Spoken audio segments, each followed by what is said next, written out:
mini bow tutorial.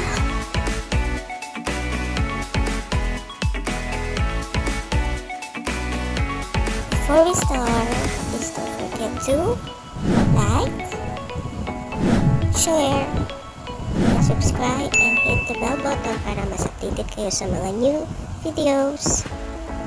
And here's my channel. Let's begin.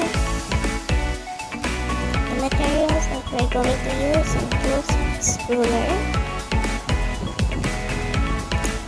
10 cm grosgrain ribbon para sa bow, 6 cm grosgrain ribbon for tail, needle,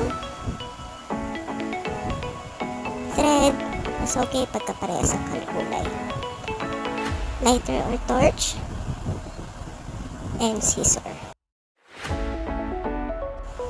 First step, kumupit ng 10 cm and 6 cm grosgrain ribbon. Kunin ang 10 cm grosgrain at daanan ng lighter ang magkabilang dulo para hindi matastas ang ribbon. Next, kunin ang 6 cm grosgrain ribbon na pang-tail. I-fold ang ribbon at gupitin ng aslat ang kabilang dulo.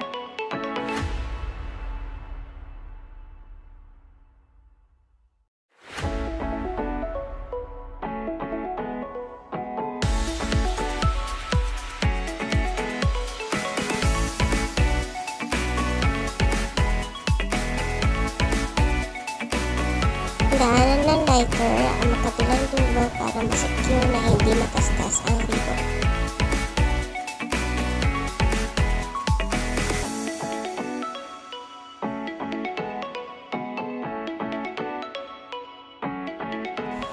Make a bow using 10 cm grosgrain ribbon. Fold into half and use lighter to make guidelines sa center ng ribbon.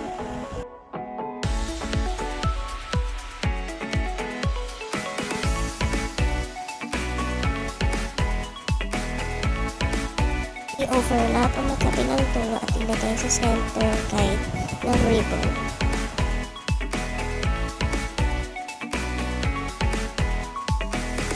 Dito natin tatahiin para ma-hold yung ribbon. Use needle and thread at tahiin ang center part like ng nasa video.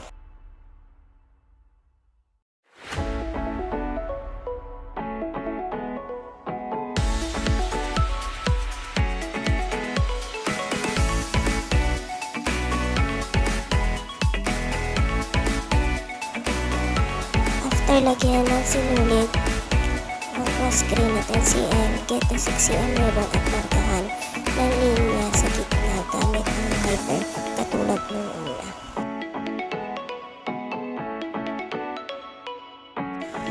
Pagkatapos lagyan ng marka, kunin ulit ang needle at thread kung saan naka-attach ang unang ribbon. Siguruhin na ang design nasa parehas o tamang direksyon para hindi magulo ang design.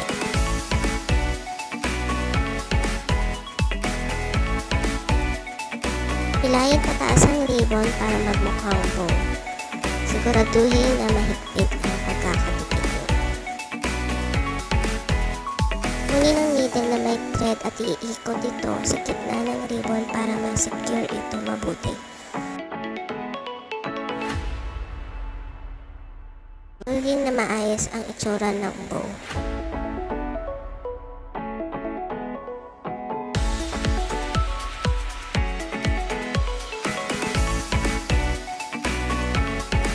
Okay na i-secure na ang buhol ng thread para hindi maalis ang pagkakaikot ng thread sa bow. At ito ang magsisilbing lock.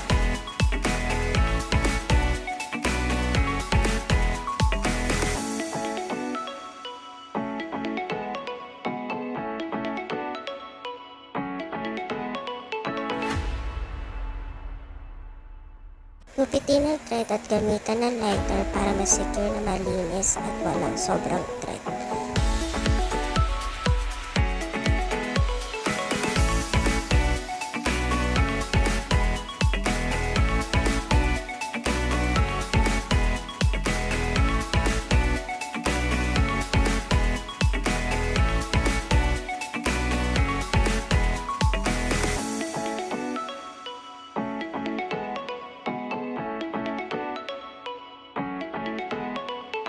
muling i-check kung nasa tamang posisyon ang ribbon para hindi siya nakatupi-tupi at paganda ang bagsak ng pagiging bow niya.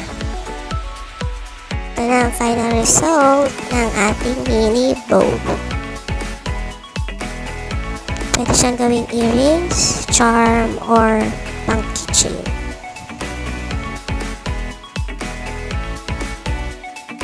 That's all for today, and I hope nag-enjoy kayo sa aking video for tutorial ng mini bow. And don't forget to like, share, comment, and syempre subscribe sa my YouTube channel. And don't forget to click the bell button para mas updated kayo sa mga new video. That's all for today. Thanks for watching!